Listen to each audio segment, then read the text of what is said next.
তো hello guys, আজকে হচ্ছে পৌষ পার্বণ। তো আজকে সবার বাড়িতেই পিঠে হয়, আমাদের বাড়িতেও হয়েছে। এই যে এখানে আছে, ব্যাক ক্যামেরা করে দেখাই। তো এখানে আছে সরা পিঠে, এখানে মানে একটা ডিজাইন করে কামরাঙা পিঠে হয়েছে। আর এটা পাটিসাপটা, মালপুয়া, পুলি পিঠে। আর এটা সেই একটা কি নামটা যেন ভুলে গেছি, এটা নামটা মনে খেয়ে বলি এক সপ্তাহে। যে খুব সুন্দর আছে, মালপুয়া খেয়ে বলি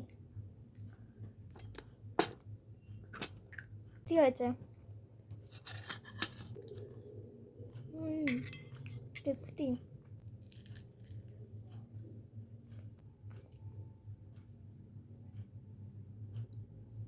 এবার খাবো এটা। এটা কি পিঠে? এটা ডিজাইন করে মানে কামরাঙা পিঠে করেছে, এটা আমিও বানিয়েছি। এটা খুবই টেস্টি।